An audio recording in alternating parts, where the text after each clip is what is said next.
Magandang gabi mga boss, mga kamping. Oy. Ay, nako. Ay, pasensya na kayo, nakasando lang ako. Init to eh. Oo. Ah, bigay lang ko tayo rito na reaksyon dito kay Harry Roque.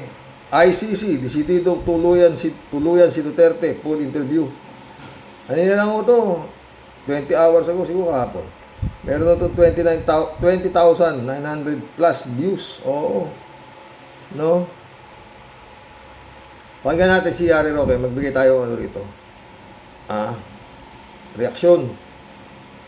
Para po makakuha pa po tayo ng karagdagang detalye tungkol nga po dyan sa naging desisyon ng International Criminal Court at mapag-usapan po natin yan ng husto. Makakausap po natin ngayong gabi si dating Presidential Spokesperson Secretary Harry Roque. Secretary, Alam niyo mga friend, no? Itong para bang napakasagrado ng buhay nitong kriminal na si Digong. Kailangan siyang ipagamot para siya malitis, no? Isang buhay lang ho yan. Ilang buhay ho pinapatay nitong demonyo na to. Oo, pero siya talagang grabe lahat na ng pinibigay sa kanya para siya ay malitis at mapatunayan siya ay nagkasala. No? Napaka-importante naman ng buhay nito. Isang taong may sayad sa ulo, no? Nagmumura sa Diyos, no? Pakinggan natin to. Ito isa pa rin baliw to si Harry Roque, no? Sayang ang tao na ito, sa totoo lang. Bilib ako din dito, nung human rights advocate pa ito, pero ngayon nung bumigay bumigay. Ngayon pilit siyang nagpapakatanga. Pilit niyang ginagawang gunggong yung sarili niya sa kanyang mga pananalita. Pakinggan niyo. Magandang gabi po sa inyo. Thank you for joining us. Ay, magandang gabi, Pilipit. Ayan siya, oh. Tsura, oh. Tingnan, malala na to. Malala na rin itong taon to, oh. O, yan yung tsura niya ngayon, oh. At magandang gabi sa inyong tatlo. Good evening po. Sec, una po sa lahat, ano po yung masasabi ninyo dito sa naging desisyon ng ICC tungkol sa jurisdiction nila sa kaso po ni FPRRD? Well, unang-una nakakalungkot, no? Kasi sa tingin ko, mali talaga itong decision nito. At pangalawa, Bakit hindi ikaw ang mag-abogado? Mali pala yung desisyon. Ayoko na sana ito, pero sila pinapatulan ng mainstream media, oh. O di patuloy. Ano ang tamang desisyon ngayon, Harry Roque?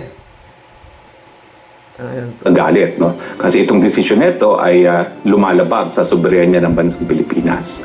Kasi malinaw naman na ang jurisdiction ng hukuman ay dahil pumayag tayo panandalian lamang na maging miyembro ng ICC.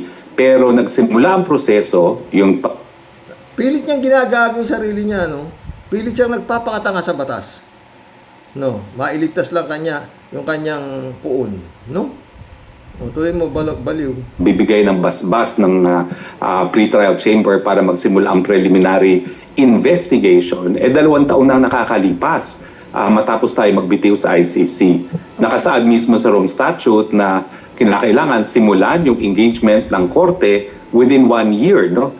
Matapos tayo magbitiw. At ang nangyari nga rito ay 2 years na bago nagsimula yung preliminary investigation. Sa tingin ko po, malinaw na hindi na po pwedeng mag-exercise ng jurisdiction ang ICC dahil yung panahon na sinimula. Yun ang sa tingin mo. Dahil kampon ka ni Duterte. Kaya yun ang sa tingin mo. Paano yung sa tingin ng ibang tao na ayon sa survey, lamang na yung dapat harapin yung amo mo ang kanyang pananagutan. Ng preliminary investigation ay hindi na tayo miyembro at dahil nga po rito linalabag ngayon ang soberenya ng ating bansa. Pero second sinasabi po ninyo, Tangin na ka, meron ka pa soberenya sinasabi, hayop ka eh. Samantalang yung mga incheck na mga ni Duterte, winawalang yan na yung West Philippine Sea, wala ka pa sinasabi, bugok. Itong mga tao na to, anong klase mga uring nila lang to mga friend, no? Tangin na. 2 years after nating kumalas. Pero ang paliwanag naman ng ICC, 2018 pa nila sinimulan yung investigation. So paano po natin pagtutugmain yun? Mali po kasi yung kanilang basa na yung 1 year period. Mali kayong ICC. Siya lang ang tama. Putang ina, anong klase mga uring nila lang itong mga hayop na to, no? Kasama dyan yung tinatawag na preliminary examination. Kung titignan nyo po, ewan ko po kung meron kayong text ng 127.2, Article 127.2 ng ICC Rome Statute, yung Mali talaga si Digong. Dapat ito kinuha niyang abogado kaysa kay Kupalman, di ba? Matalino to. Oh. Pilit niyang ginagago yung sarili niya, no? pagbibitiw ng isang bansa ay hindi maapektuhan yung mga bagay-bagay na nasa, quote, consideration na, unquote, ng hukuman. Yung preliminary examination, hindi po yan binibigyan ng basbas ng hukuman, yan ay internal na ginagawa lamang ng prosecution. Wala pong pagkakaiba dyan, yan, dun sa sinabi ni Boying Remulla, na nung panahon na kinidnap si Tatay Digong, yung Article 59 na requirement na dapat iharap sa judicial organ bago Pinipilit pa rin itong hayop na to, na kinidnap si Digong. No? Tangin, di ba? Naintindihan kaya itong hayop na ito yung salitang kinidnap? Meron ba na kinikidnap na? Naka-eroplano ka pa, nadadalaw ka ng ano mo, pinapagamot ka pa ng kidnapper para ano ng putang, anong klaseng katangahan to? Putang, hindi ko na kaya, no? extradite sa Hague ay nasunod daw dahil ang DOJ daw ay hukuman. So, ganyan din po ang ating pagpuna sa decision na yan. Yung gawain na internal ng prosecution ay hindi po yan gawain ng hukuman na nababanggit dun sa Article 127, Paragraph 2 ng Rome Statute. Pero dahil po sa paglabas ng decision nito na ito on jurisdiction, Secretary, ano po yung mga posibleng mangyari? Well, unang-una po, sigurado ako i-appeal yan sa appellate chamber. Pero ang malinaw po sa akin, dahil walang dissenting opinion dito sa decision nito ng pre-trial chamber, ay mukhang desidido na ang ICC bilang isang institusyon na tuluyan talaga si Tatay Digong maski wala na silang jurisdiction. Paano hindi tutuloy yan? Tangahin natin nga ng gobyerno ng Pilipinas yan doon. Oh, talaga tutuluyan yan. Para alam nga namang ibalik dito yan. Inihatid na nga doon. Ano to si Harry Roque, no? Hinatid dyan, private plane pa naghatid dyan. Ang putang ng katangahan to. Siguro ito ay dahil importante na matuloy ang pagkaliliti si Tatay Digong para yung existence mismo ng korte magpatuloy, no? Dahil sa totoo lang, wala namang ibang kasong dinidinig ang ICC kundi ang kaso lamang ni Tatay Digong. Yes, Attorney, si Chicky Verhelto. So, ang natira na lang na pagdedesisyonan po ng ICC ay kung yung, actually based on experts, no, yung tatlong experts na hinahanap po nila, ay kung fit for trial si dating Pangulong Rodrigo Duterte. Narinig ko sa isang interview si Attorney Cristina Conti, sabi po niya na kung sakaling found to be unfit for trial, no, ay i-check siya every 120 days yung fitness niya for trial. Every 120 days until when po ito, Attorney? Hanggang maging fit for trial siya. Pero yung pauwiin siya, hindi pa pwede yun. Pero kung Digong, pag nandiyan na yung mag-check up sa'yo na mga eksperto, no? Pag lumapit sa'yo, bigla mo, ganunin mo, Digong, tanga-tanga, kagatin mo. Wala Tuloy. Well, obviously, I do not agree with my former student, no, si Attorney Conti, no. Estudyante niya pala si Atty. Conti. Buti na lang hindi nakakuha lahat yung utak mo. Konti lang ang nakakuha niya. Yung normal na utak mo lang ang nakakuha. Yung abnormal na iwan ni Atty. Conti. Oo. Tuloy. Pag nagkaroon ng desisyon na unfit, tingin ko yan ay magiging permanente. Kasi yung pagiging unfit dahil ikaw ay limot-limot, ay hindi naman po nagagamot na yan, no? It can only worsen rather than improve. Wala, kagaguhan yan. Ba't, doktor ka ba? Tanga-tanga na ito. Siyempre, gumagaling yan. May yun nga baliw, gumagaling pa eh. Tanga-tanga talaga na ito.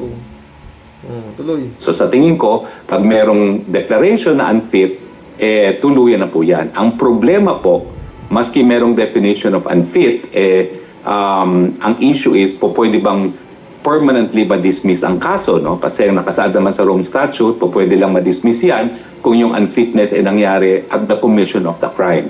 Pero sa tingin ko, wala pong balakid para magkaroon ng outright dismissal dahil nakasaad din sa Rome Statute na pwede naman sila magdesisyon consistent with human rights law and in the interest of justice. Siyempre, kung unfit to stand trial, bakit mo palilitisin? Dapat ma-dismiss na permanently ang kaso. Grabe na Tanga! Di lahat na lang ng mga may kaso magbabaliw-baliwan.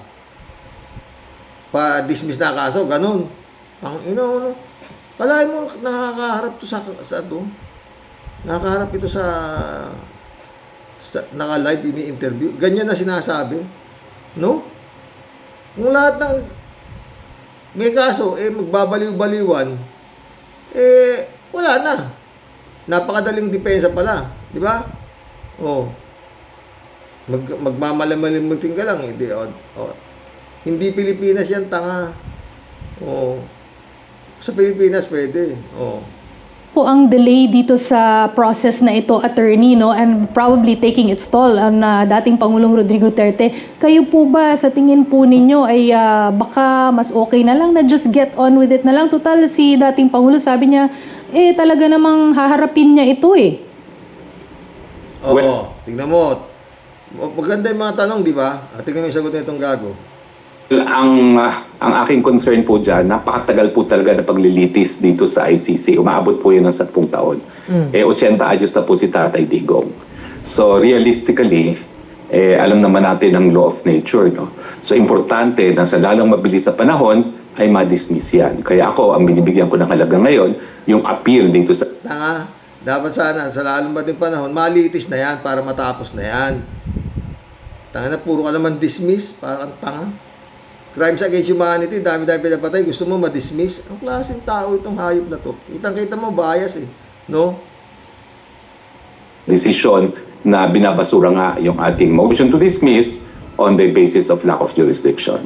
Pero dahil may apela pa, pwede pang mag-appeal, Secretary, ano yung ibig sabihin, hindi pa siya pwedeng mag-push through? We have to wait for the decision for the appeal. Ganun po ba yun? Well, ang decision po ng pre-trial chamber, may jurisdiction sila. So tuloy-tuloy lang ang kanilang paglilitis, no? Hanggang lumabas ang desisyon ng appellate. Unanimous yan na may jurisdiction sila o parang yung desisyon din ng Supreme Court na unconstitutional yung naging Kamara doon sa ni Sara Duterte. Yung impeachment trial ni Sara Duterte, di ba? Tribunal na nagsasabi na wala ng jurisdiction at po pwede nang ma-dismiss ang kaso. So, ibig po bang sabihin, pwede na ring magdire-diretso yung pagre-release nila ng arrest warrant doon sa ibang sinasabi nilang possible na involved doon sa case po ni former president?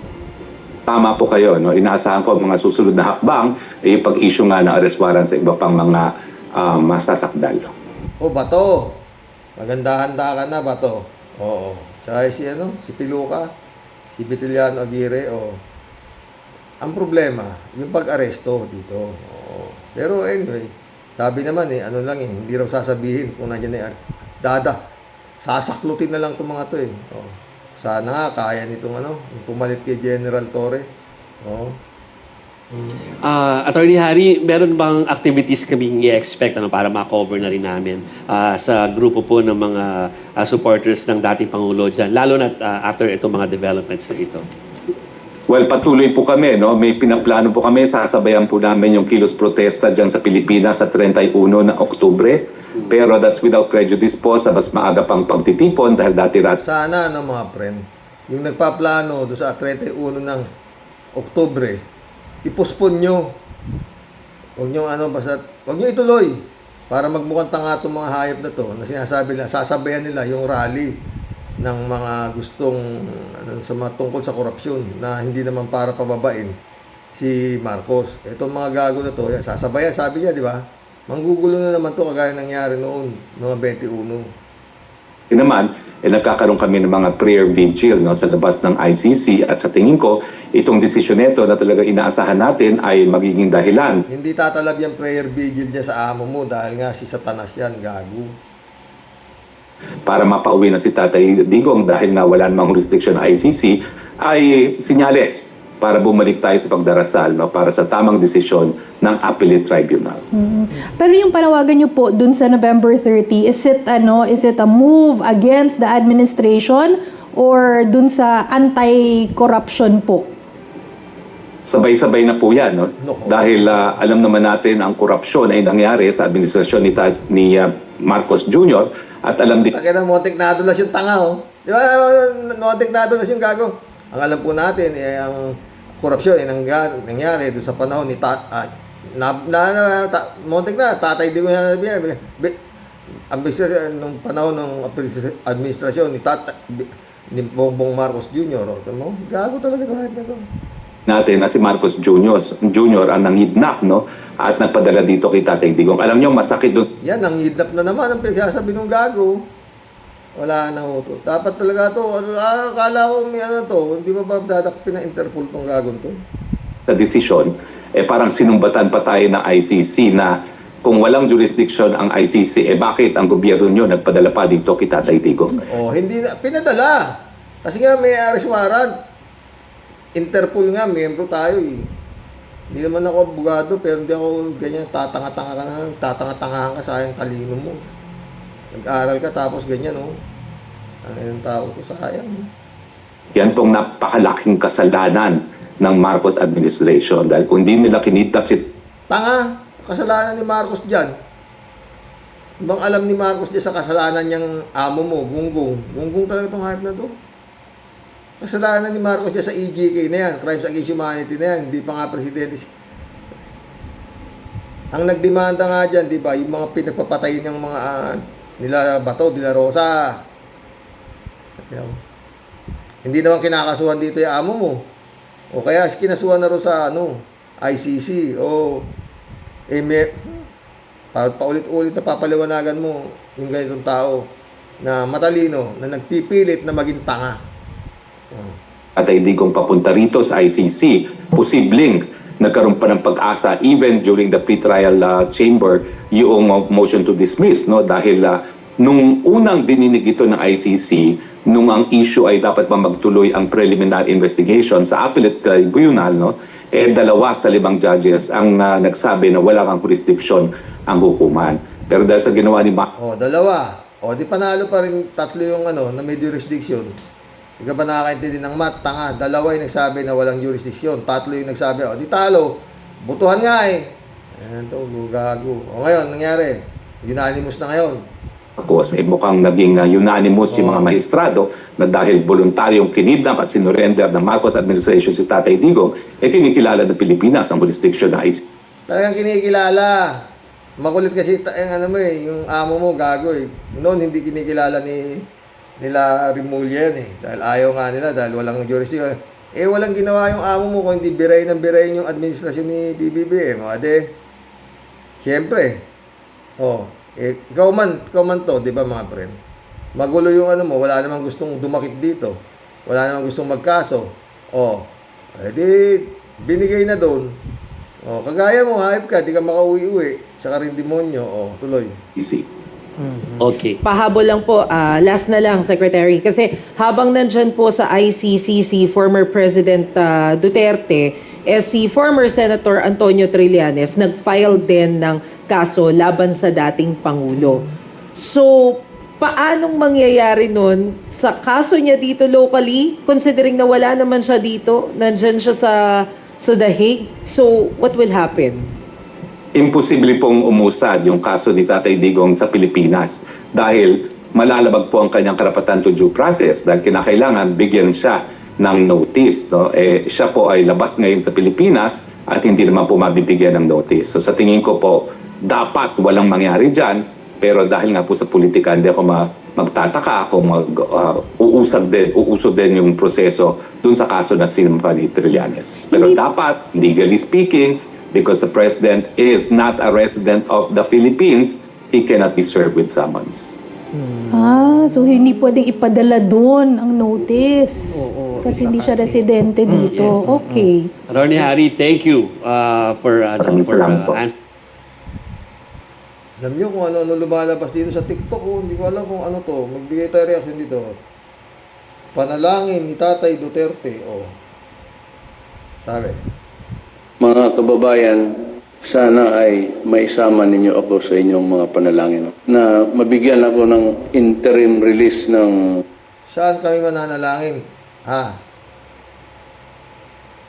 Saan kami mananalangin? Sa demonyo na sinasamba mo? Hindi sa Diyos kami mananalangin na hindi ka mabigyan ng interim release. O kaya hindi ka nga nabigyan. Ay siguro to. ICC. Matanda na ako at hirap na rin mag-isa sa loob ng kulungan. Kailangan ko na ang Kawawa ka naman.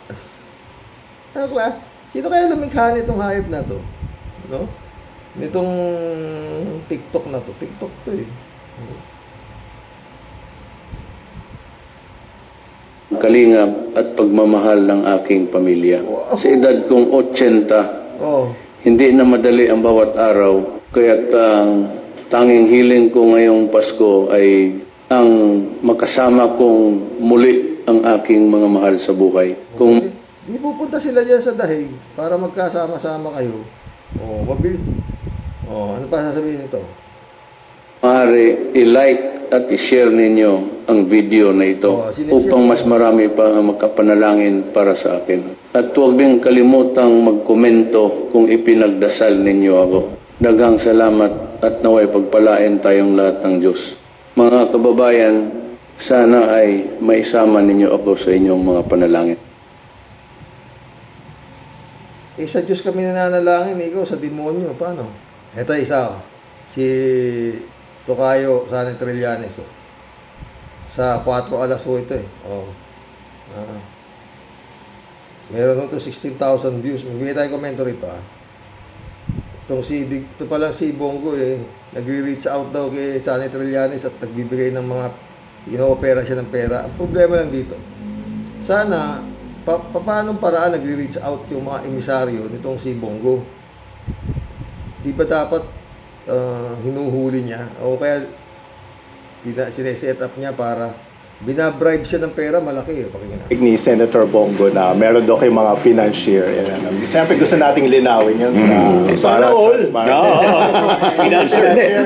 Pwede mo naman pakilala sa amin yan, Sen. Alam mo lang, yun nga, no? Yung buong press ko niya na yun, he was supposed to respond dun sa aking allegation. Correct. Pero ni isang word dun sa buong press ko na yun, na binasa niya all throughout, wala to address it. So, ang ginawa niya, nagtapon siya ng kung ano-anong diversion, smokescreen.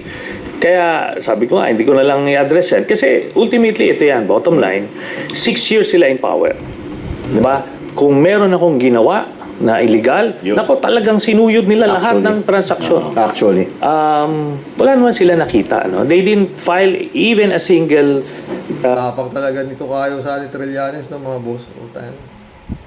Nasa poder si Digong pero talagang binakbakan niya pa rin. Binabalikan naman siya, wala namang maibalik sa kanya, di ba? Hindi siya makasukasuhan Kaya kung ano-ano kinaso sa kanya, mga libel, whatsoever, hindi naman nila mapakulong. ng case ng corruption. And it wasn't for a lack of trying, I'm sure. Yes. Talagang I'm sure it wasn't for a lack of trying, no? hinalughog nila lahat, walang nakita. Kaya ngayon, yung sinasabi niya ngayon, ang throwback na babalik mo lang sa kanya na question is, bakit hindi mo fina-file? Ako, meron akong allegation, andito ako sa ombudsman, final ko. So dapat siya put up or shut Doon up. din. Meron ba siyang attempt, Sen, na mag-reach out sa'yo? Oo. Yun. Secretary Llamas, si Edo Manzanas, meron ba siyang attempt na mag-reach out sa'yo? Nag-reach out, Uy, uminit na. Oh, yan. Easy.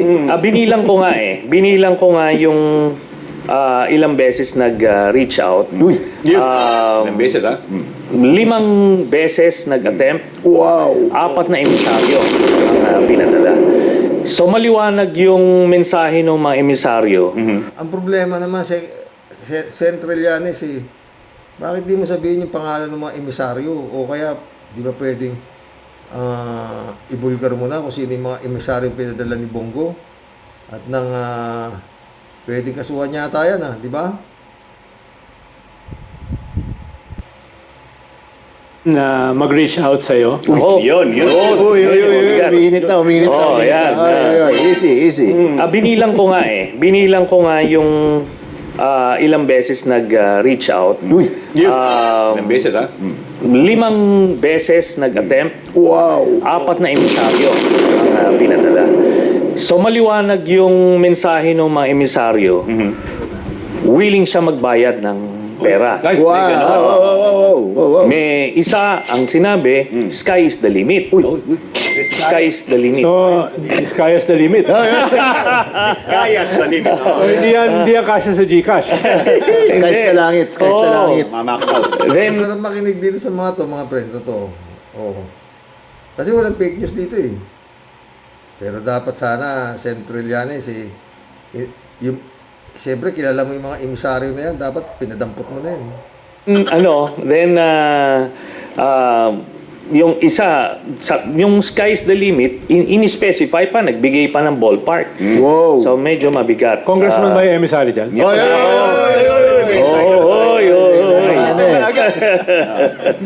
Then, So, ito na po ang huling episode ng 4 alas. Then may isa pang may isa pang emisaryo naman through a businessman. Ang nagbigay rin ng amount mas mababa dun sa isang binigay. Pero malaki pa rin. Okay. Pang retirees. Many times over siguro. Many times Ilang over. figures 10 figures eh. Grabe! Wow! Wow! Oo. Kaya ng calculator ko yun. Oo, maraming zero. Oo. So, yun. Pero, sabi ko nga, hindi tayo ganyan. Nakikita ko yung thought bubble ni Prof. Guido eh. Parang Kasi lumalabas. Matt. Sana ako na lang ang nag-file.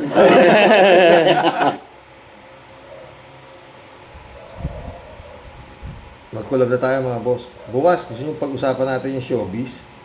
Detalye sa biglaang pagpanaw ng anak ni Kim Atienza na si Eman Atienza sa edad na 19. Ha? One day ago po to. At meron po itong 283,000 views. Oo. Ito sana itatapi ko eh. Kaya lang baka gusto niyo po ba ito? Mag-comment po kayo ha. Meron ho itong aral eh. At malungkot ho ito. No? Napakabata ho nitong babae na to. At matalino. Ha? Ngunit ang kanyang ginawa nag-ano yata ito eh. Sana may foul play ha. Nagbigti sa Amerika. Nakahiga na ho halos sa pera. Ang dami yung pera. Oo. Tsaka wala yatang pamilya. Oo. Masyadong bukas yung pag-usapan natin gusto nyo. Comment nyo kung gusto nyo pag-usapan natin ha. Oo. Magandang, magbablog pa pala tayo. Muntik na ako nagmagandang gabi. Magkokola pa pala tayo. Sa totoo lang mga boss, no? Kung ito si Digong talaga kasi, matapang. Sa bunganga lang talaga siya matapang eh. Mamaya tayong konti magkulab. Nung dinampot sana siya rito, nila General Torre, hindi siya sana pumayag. Pumalag siya. Na talagang hindi siya sasama. Whatever happened, hindi nyo mayanan ng buhay o ng gising. Talagang, total, diba? Matapang magdadaldal na matapang siya eh. You have to kill me first. Doon sa airport pa lang, ganun na siya. Nung sinalubong na siya nila General Torre, na aarestuin siya eh. You have to kill me first. Sabi niya, di ba? O tapos nung naidala sa Villamor Air Base, ayun na, iba ng pero pumapalag pa rin. Pero sumama dapat, mabuti pa yung asawa at anak niya, namalo pa ng pulis, di ba? Nagmukpok pa yung kabit niya. Tapos, sabi niya, hindi niya i-recognize sa ICC. Marami siyang daldal eh. Kaya parang sira talaga utak eh. Daldal. Tapos, dapat nung panahon doon, nung tinatanong na siya, di ba tinanong siya, naka-video siya, kung ano pangalan niya, ganun. Dapat doon pa lang, tumira na siya. I will not cooperate. Wala na. I will not say anything. Ganun na sana. Hindi, I name is Rodrigo Dotae. Wala na. Nung tinanong siya, sumagot siya, nakiki-operate ka. Di ba? Nakiki-operate siya. Tinatanong yung pangalan niya, sinabi niya, alam niya naman kung anong kaso niya. Sabi niya, walang jurisdiction, di ba? Yun ang pinipilit nila. Hanggang ngayon, kung sila Harry Roque nito, yung pagdadadaldal, walang jurisdiction. Nakiki-operate yung may kaso mismo eh. Oh. Paano nyo gigibain yun? Oh. Di ba? Kulab na tayo mga friend. Ha?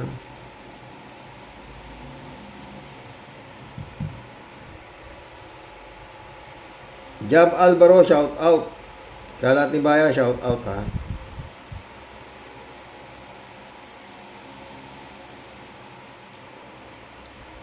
Nasabi ko na, sabi ni Kalat ni, magbilang na lang si Parin Diggs ng bituin sabay Jakol para maabswelto siya. Yun nga, o kaya, sabi ko nga eh, hunger strike. Oh. Leoprenol Lanesa, shout out. Kung ako, si Tatay Digong ko, ay ikalat ko yung tae ko sa loob ng kulungan ko para next week nasa Pilipinas na. Walang magaling na advisor si Tatay Digong. Si Tatay Digong ko, nakakaasar. O, di ba? Chrisop, shout out. Papalinis nila ebak kay Digong at baka ipakain pa sa kanya. Hindi, pinakamaganda talaga niyan, Leoprinol, hunger strike. Leoprinol ulit, oh. Interim release, wala yan. Para makauwi, kainin niya yung tae niya. Yan ang pinakamabisang paraan para makauwi na. O, tsaka yung hunger strike, baka doon matakot. Huwag kang kakain, huwag kang iinom, o. Kapal din. Elizabeth Iscario, good evening, Sir Rox.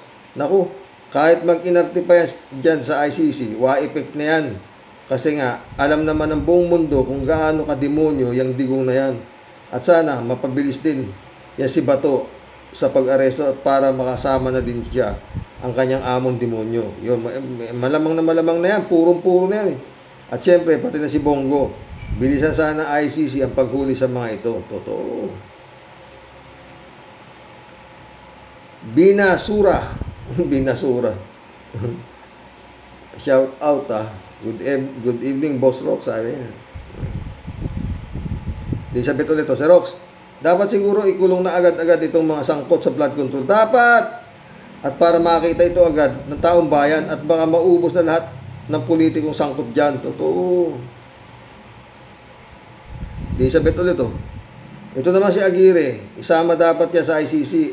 Kasabot naman talaga yan sa patayan. Sa war on drugs kuno ni Digong. Isama na yan. Di siya dapat makalusot dyan. Totoo. Rolando Edralin, shout out. Pag kinain na ang mismong tae ni Digonggong at inumin sariling ihi niya, baka maabswelto pa siya. Mahirap naman yun. Di mag-hunger strike na lang siya, di ba? Sammy AJ, shout out. Karox, karma is working to the Dutertes. Viva sa Pilipino. Totoo. Raul Villanada, shout out. Greetings, Kuya Rox, at sa inyong may bahay. God bless always. God bless, Raul Villanada. Elizabeth Iscari, ulit po. Si Rox, ngayon ko lang nalaman na isa din palang demonyo ito si Aguirre. Matagal na. At tingin ko nga, bobo ang kriminal din pala uutak nito. Napakatapang daw niya pero duwag din pala. Galing ba ito sa mental? Ay, kakabwisit yung mga sinasabi nito. Takbo, Aguirre, takbo. David Ali Mendoza, sumagot ganyan din po noon ang tingin ko kay Aguirre. Naawa pa nga ako noon sa kanya nang lecturean siya ni nasirang Senator Miriam Santiago. Napanood mo rin pala para siyang basang sisiw na pinalabas sa hearing sa Senado. Yung pala napakawalang iya pala at sumasamba sa kampo ng demonyo. Totoo. Napanood mo rin pala yan, David Tutukan ko yun Raul Villanada ulit Dismiss pala ang kaso ni Joel Dalayer. Sa ingay niya ngayon, nung una pa din, disin sana, bendera na niya yan. Kaya yan dinismiss. Kaya yung dismissal na yan ay maliwanag na kumikinang na niluto. Totoo. Michelle Edwin Mike, my friend, shout out Raul Villanada ulit Takot lang lulutang na buyer. Takot lang na lulutang na buyer sa subasa ng mga sasakyan ni Diskaya. Baka pati sila maimbestigahan. Dapat i-televise nila ang pagsisira sa mga naturang sasakyan. Huwag nang ipagbili. Kailangan nga pera, friend eh. Kaya bebenta. Librado Ludovico. Blessed morning, Karox and all warriors watching from Edmonton, Alberta, Canada. God bless po. Stay safe and healthy. Hoy, ikaw, Pilo ka Aguirre. Basta maghanda ka na. Biyaheng dahig kasi. Tuta ka rin ng itae. Ano ang dami mo pang daldal? Chupi, kalbo ka pa rin. Leche, may ilo. David Alvin Mendoza ulit. Good evening po, Karox. Tama lang po yan na isama si Piluca Aguirre sa kaso ng Crimes Against Humanity ni Digongong. Tignan natin ang tigas nila, Bato at Aguirre, ngayong nakakulong na yung puo nilang sa dahig. Ngayon, puro denial sila. Buti pa yung puo nila. At least inamin na siya ang nag-utos ng pagpapatay sa mahigit 30,000 katao. Diba? David Mendoza ulit. Karox, bulbuhol. Ang katwiran ni Aguirre parang bulbul. Noon ang tatapang nila, ngayon tiklop na ang buntot nila sa harapan. Totoo.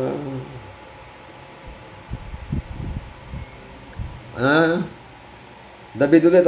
Ano daw po, Karox? Isusubasa na yung mga kotse ng mga dismaya. Baka po magbid ako doon sa Rolls Royce, pero para lang doon sa payong lang po. Ang masasabi ko lang po sa mga dismaya ay, buti nga sa inyo, yabang pa mo. Totoo. Kalatni, good evening Kasani, God bless your family. God bless Kalatni. Ferdinand San Juan, shout out. Friends, Sherby Shapeda, Tia Deli, shout out. Christian Sen, July 7, Alcantara.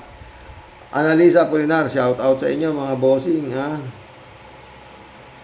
Pastor Jun Lagon, shout out. Sabi ni Tia Deli, naku po, ito na naman tayo.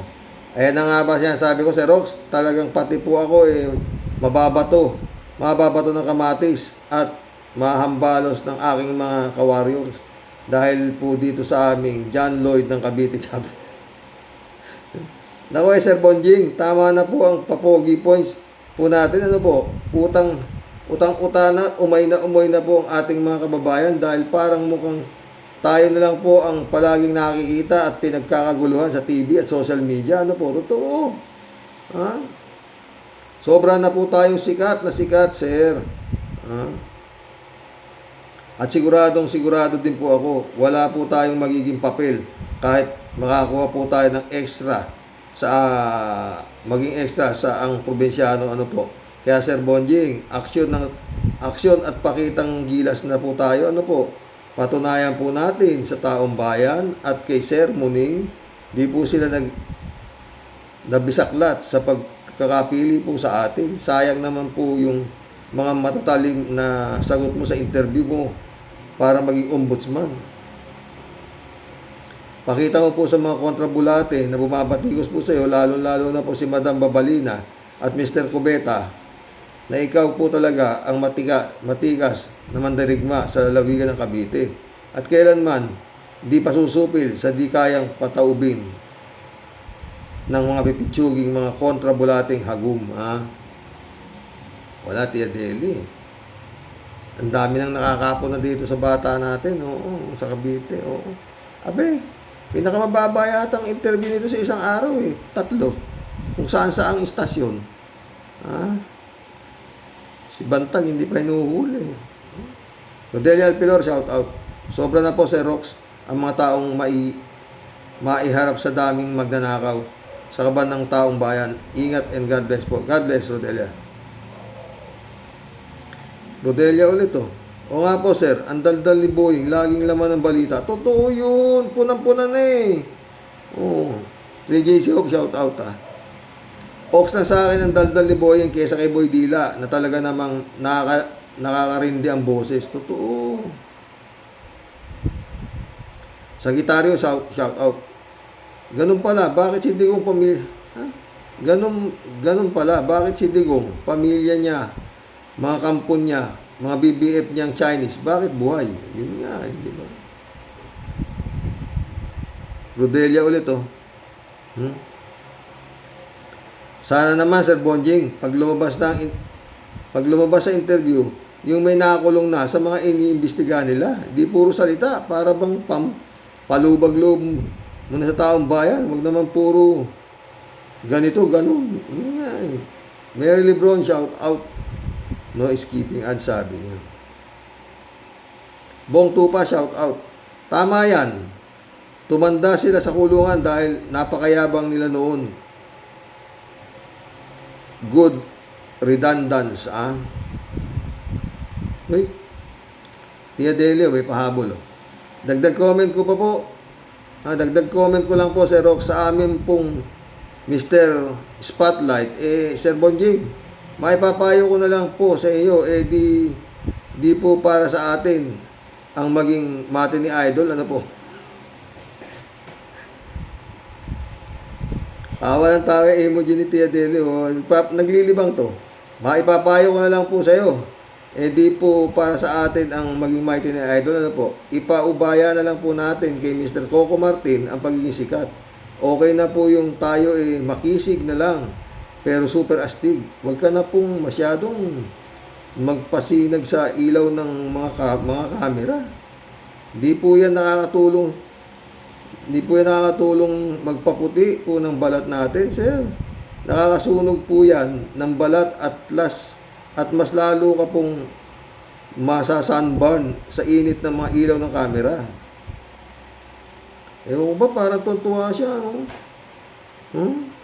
Saka na po tayo mag-ambisyon, mag-artista, sir. Tumupad muna po tayo sa pagiging Mr. Ombudsman at ipakulong muna natin ang mga nasa line-up ng mga pwede na pong iupo sa silya elektrika. Malamang po, sir, si Boy Dila number 1 candidate. Pati ito si Mr. Panis Quezon na kahit naahit ang kilay. Pati po ang pamilya Dismaya. Pag po yan, sir, nauna na sa naghihintay ng kulungan. Talagang saludo to the max po ako sa bayaning Katipunero ng Cavite. At ipinapangako ko po, Sir Rox, maglalelo muna po ako sa konting pagiging fans ng Pugong Biyahero. Pag ang makisig naming John Lloyd ng Cavite, meron ng napatunayan na resibo at prueba, Sir Rox. Yun nga. Ewan ko ba? Diyan sa John Lloyd ng Cavite mo.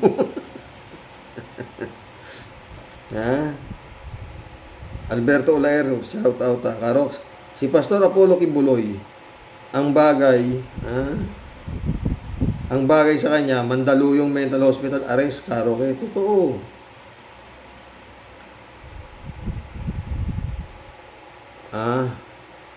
Romeo Calusa, shout out. Gandang gabi, Karox. Tama lang yan, Tidigong.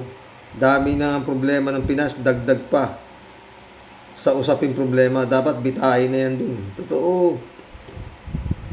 African Sai, shout out. Ryan Yumura, Ant, shout out Nakaalala kanina, nag-message sa akin, kinakamusta ako ni Ant, Romeo ulit, At ito naman si Boy 10K, kailan daw may isang oposisyon? Kailangan daw may isang oposisyon sa ICI para daw watchdog. My God naman. Para saan yan, Cayetano? Para mag-object? Paluin kita sa ulo, punyeta. Wala rin yun. Sayang din yun. No? Para si Harry Roque lang. Nagpipilit na maging tanga. 3J Siopo. Tawa-tawa. Wala nang pag-asa si Gong D na makalaya. Yan jurisdiction, ek na yan. Ni Gong D, di umubra sa ICC.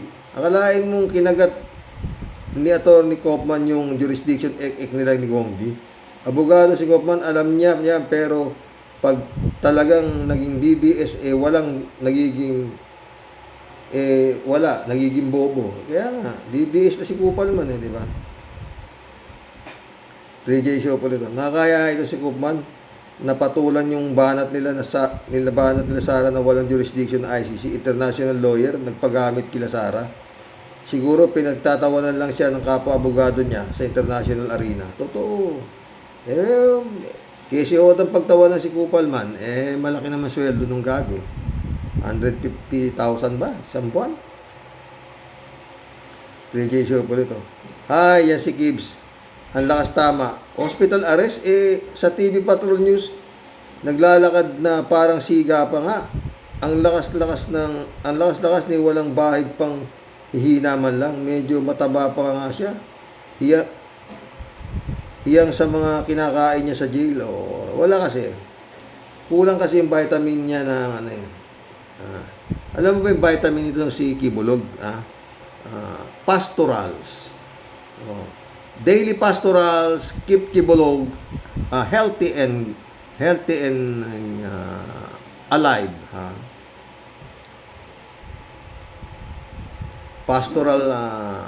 Pastoral in the morning, pastoral in the... 3 beses na pastoral yata ang inaano to si Digong. Itong si Kibulog nito eh. Iba-iba ang kanyang vitamin na pastoral. Si Aguirre, kunwari ready daw to face the ICC. Nagtatapang-tapangan pero takot naman palang maaresto ng ICC. Sir Rox, alam mo tama naman talaga si Aguirre na hindi human ang drug lord. Tignan mo si Gongs D at family. Human ba sila? Yun nga, hindi po. Yung mga tinigok ni Duterte, mga human being.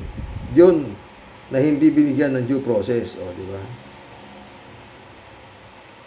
3J show ulit si Rox.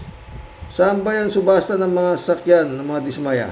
Bibili kasi ako ng 2. Magkano ba yan? Bibigyan kita ng 1. 200 million nga ang pinakamababa raw presyo Sumagot si kalat ni Asus. Ang kuripot mo naman, darling. Bakit si Kasani lang ang bibigyan mo? Paano naman kami, Aber? Bigyan mo na kami ng lahat. Bigyan mo na kami ng lahat. Tayo dito sa may sasakyan, Oo, yung mga toy car. Diba? Kalat ni ulit sa lahat ng may maaalat na itlog, mabuhay kayong lahat. Ay, mabuti na lang at hindi maalat ang itlog namin ni Kasani. Patay tayo dyan. Kalat ni Alberto Olaero. Karoke, maalala ko ang Comelec ni George Garcia sa nakaraang eleksyon. Halos lahat ng kandidato ng mga Duterte nanalo sila. Huwag nating kalimutan dahil sa Comelec ni George Garcia, magkaroon tayo ng bastos, baliw na mamamatay tao ng presidente sa Pilipinas 2016 to 2022. Si Rodrigo Roa Duterte. Karoke, sa opinion ko dapat ang sisihin ang Comelec bakit ang mga mamatay tao, mga ex-convict, mga plunderer, corrupt, mga politiko nasa gobyerno natin. Karoke, wala namang ibang pwede sisihin kundi ang Comelec na yan, di ba? Marila Pabianak, shout out Happy weekend po tayo sa mga ka-warriors. Karaming mga ginagawa ni dating ombudsman na hindi para sa bayan. Ayun, kabi-kabi lang interview niya. Daming daldal Di niya maitatago ang mga kontrobersyal niyang desisyon. Lalo pa at itong new ombudsman mahilig maghalukay ng nakabaon na kaso. Palusot pa ni Aguirre, wala na din siyang lusot now. Reunion sila sa ICC. Totoo Shout out, Brother Eli Asisio. Ay, mission accomplished mga boss. Hanggang bukas po muli Oo. Sana nagustuhan niyo yung pagkakakwentuhan natin at pagkukulab natin mga friend Good night. God bless. Bukas po, pag-usapan natin yung anak, bunsong anak. Sana magustuhan niyo. Pilitin kong mag-vlog sa umaga. Kung hindi masyadong mainit electric pan lang tayo dito sa kwarto Doon sa kabila. Meron doon. Kaya lang dito ko nakasit itong vlog na to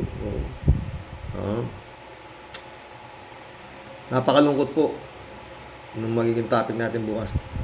Si Eman Atienza, 19 years old na bata. Maganda at talagang matalino, pero anong nangyari? At naisipan niyang wakasan ang kanyang buhay sa pamamagitan pa ng pagbibigti bukas tatapik natin. Madali lang, bukas ang maga. Magandang gabi po mga boss. God bless. Good night.